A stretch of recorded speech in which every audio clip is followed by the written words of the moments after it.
Ẹ káàbọ̀ sórí Joegraphy, orúkọ tèmi ni Joe Adétọ̀nà.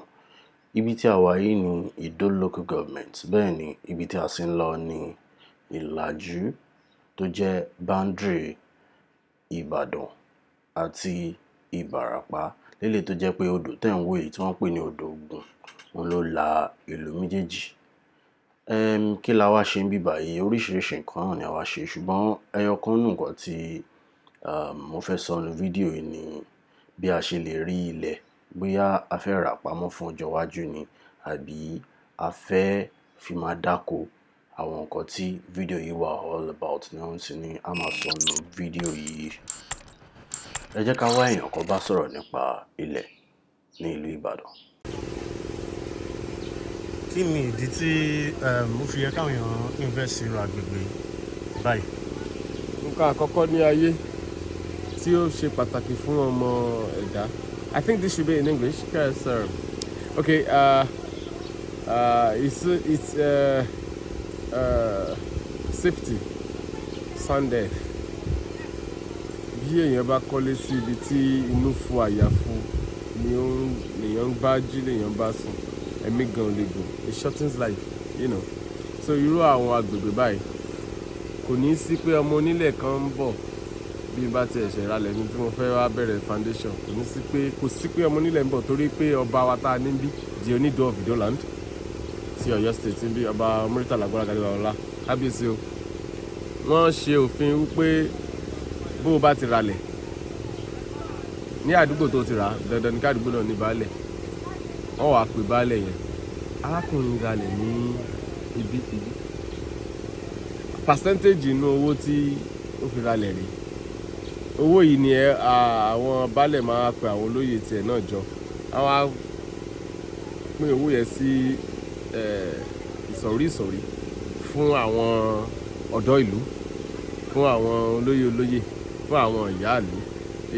Ìdí nìyí tí kò fi jẹ́ pé ọ̀dọ́ kankan ò lè dìde pé kí lẹ́yìn ṣe ń bẹ̀ yẹn, ẹ̀ ń ṣe foundation wàdà, because the money has been paid from the onset. So ìyẹn ni ìdí àkọ́kọ́ tí ó ṣe dá kí ẹ wá ralẹ̀ sí Ido Local Government ní Oyo State Ìbàdàn bí. Ìdí kejì ni wípé kábíyèsí wa wọ́n fi ọwọ́ sí, wọ́n gbà, wọ́n sì ní fọwọ́ sí kí ẹnìkan kó ta ilẹ̀ fún èèyàn méjì àbí mẹ́ta àbí mẹ́rin àbí jù bẹ́ẹ̀ lọ. In fact wọ́n lè ta fún èèyàn kan àti ààbọ̀. Ìwọ tó bá ralẹ̀ rẹ, ìwọ náà ni o ní. Unlike other places that any crisis issues about mo ti ralẹ̀ yìí ti pẹ́ ní 19 kìíní kan ni mo ti rà. Nah, so ẹ rí pé ẹni ẹnu ti ní ìfọ̀kànbalẹ̀ lórí nǹkan tó rà.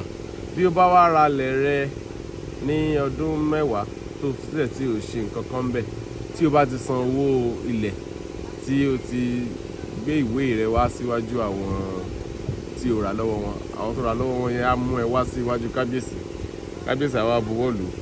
So bí kábíyèsí bá lọ, bí ọba míì bá goróyè, tó bá ti rí ọwọ́ kábíyèsí àná níbẹ̀ kò ní tú wò mọ́, yóò gbà pé ọba yẹn máa gbà pé wọ́n ti san owó tó yẹ kí wọ́n san. Nìyẹn ní Oyo State to be precise, kò sí ibi tí àǹfààní ilẹ̀ ńlá tó pọ̀ sí mọ́. Gbogbo ìgboro Ìbàdàn ló ti ń kún. Mo rántí ní bí 15 years ago ní ológun ẹrú ń bẹ̀ yẹn, inú igbó la máa ń tọ̀ wá. Under 10 years ológun ẹrú dẹ̀ di nǹkan tó dì.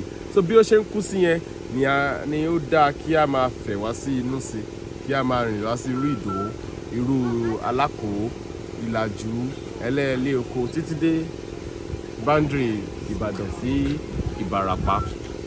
So a mú development wá. Irú bíbá yín sí Ìdó ìwárè tí èèyàn bá ń lo náà 24 hours in a day, bí a ṣe mọ̀ pé 24 hours wà nínú ojúmọ́, Ìdó yìí à ń lo iná 23 hours. Tí àwọn NEPA wá sọ pé ẹ jẹ́ ká fún iná yìí ní ìsinmi ni wọ́n fi ń pa fún wákàtí kan tí wọ́n ń pa.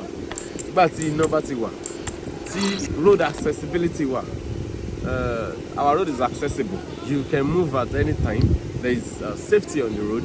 Àwọn ìjọba wa wọ́n fi ìyà jẹ wá débi wọ́n fún wa ní securities on the road tí ó jẹ́ pé nǹkan kan tẹ̀ ìyá mi lẹ́nu lọ́jọ́ kan mò ń drive bọ̀ ní àti Ìbàdàn wá síbí ni ní bíi 8 ní alẹ́ mọ́tò mi wá takú mọ́tò bíi 4 tán kọ́kọ́ rí mi ní orí títì yẹn ẹ̀hùn kí mọ́tò bá takú mọ́tò kan ṣáà kọ́kọ́ kọjá gbogbo wọn wá lọ ń dúró kí ló ṣe yín epo ni àbí kinní kan tó bá jẹ́ epo ni ẹja lọ bá yín rà wá kẹ́ẹ̀gì tí wàá rà wá tó bá jẹ́ epo ni ẹlòmíì fẹ́ ẹ lè sọ pé kí n fa epo díẹ̀ nu mọ́tò tó láti dé ibi tí mò ń lọ ẹ ti rí wípé èyí ni orílẹ̀-èdè Nàìjíríà tí àwọn ilẹ̀ ń béèrè fún tẹ́lẹ̀ bí Ọ̀yọ́ bá ti dá tí kò dá tí gbogbo state tó wà ní Nàìjíríà dá ẹ rí pé Nàìjíríà ti di nǹkan tí a fẹ́ so Ido Local Government ní orílẹ̀-èdè tí kọ́kọ́ ṣẹlẹ̀ rí and we will be glad that other states will begin to emulate this kind of attributes so Ido ni ó dáa láti ra ilẹ̀ sí jù àwọn ìlú mi náà wà tó dáa o àmọ́ Ido fi ọkàn balẹ̀ jù lọ. Ọjọ́ 5 gbáko ni mo lò ní inú ìlú yìí tí mò ń wá ohun tí wọ́n jẹ bẹ́ẹ̀ ni mo sì fi etí sílẹ̀ mo gbọ́ oríṣiríṣi. Lumix ló ṣe kámẹ́rà ó ní mo fẹ́ kẹ́ fi yà mí. wọ́n ro àbájọ tí rẹ̀ tí wọ́n lo ní fíìmù ní kọ́dí de wá ṣe ẹ̀dùn sápẹ́kì. Gẹ́gẹ́ bí mo ṣe gbọ́ ilé ìjọsìn kan lórí òpópónà Èkó sí Ìbàdàn ṣe ra 4,000 acres sí agbègbè tí mo wà yìí náà ni èyí gangan ló jẹ́ kí n wò pé ibi yìí hot cake ni bí ẹ̀yin bá ní interest ẹ jẹ́ kí n kàn sọ lára àwọn nǹkan tí mo rí tí àwọn aráàlú yẹn ṣe jù. Nǹkan tí mo rí nǹkan àkọ́kọ́ tí màá kọ́kọ́ sọ òun ni wípé wọ́n ń ṣe òwò màálù gidi gan kódà kárà ti wà ní ìlú tí mo ń sọ yìí. Nǹkan ẹlẹ́ẹ̀kejì ni iṣẹ́ èédú wọ́n máa ń ṣe èédú lọ́pọ̀lọpọ̀ ní ìlú yìí. Explain fún mi ní èrèfé báwo lẹ́yìn máa ń ṣe èédú yìí. ókè ibi tí máa ń ṣe yẹn. bọ́n ṣe máa ń ṣe. èèyàn máa ń bò mọ́lẹ̀ ni. èèyàn á bo igi mọ́lẹ̀ ẹ máa wá dáná sí ẹ wà ní jẹ́ kó jó tán àbí. ọ máa jó tẹ yọ máa jó tẹ ó ti jó tẹ báyìí. tó bá ti jó wá dé ìdú àbí. ìyẹ̀pẹ̀ yẹn kí ni iṣẹ́ ìyẹ̀pẹ̀ yẹn lórí ẹ̀. ókè ìyẹ̀pẹ̀ yẹn wá wà kúrò ní ìsìn. ṣé gbogbo abẹ̀bẹ̀ ní gíwà bẹ́ẹ̀ àbí ìwọ̀nba kékeré nìkan ni. ilé ìtọ́wà yẹn tábà ti fi kúrò ń bẹ̀ yọ wà. irú gíwo ni ilé ìtẹ́ máa fi ń ṣèdú ṣé irú àwọn ilé ni. irú bí kíní náà yẹn ni tó wà lọ́gbọ̀n kíní náà kó wà yẹn. ókè àti gbòòrò lẹ́tí máa ń kó wá kí lorúkọ ẹ̀. igi àyín. àyín ókè yín igi àyín lélẹ́yìí. bí ẹ̀yin bá fẹ́ ilẹ̀ ní agbègbè yìí price ẹ̀ bẹ̀rẹ̀ látòrí $1,000 per acre. ẹ wò kò ní ju báyìí lọ ṣókí báyìí lọ bẹ̀ ògè. ẹ jẹ́ kí n mọ̀ tẹ́ bá fẹ́ ilẹ̀ ní agbègbè yìí ẹ lè send mi ní email tó wà ní description box or kẹ́ send message sí mi lórí Instagram. kò ní ju báyìí lọ orúkọ tèmi ní Adétọ̀nà. ẹ má gbàgbé pé Yorùbá pọ́nbélé ni wá lórí ìkànnì a máa ń ra wa létí ibi tá a ti ń bọ̀ ibi tá a dé àti ibi tá a ń lọ gẹ́gẹ́ bí ojúlówó Yorùbá. ǹjẹ́ kó tó dìgbà míì ẹ má gbàgbé láti like ara yín ó dàbọ̀.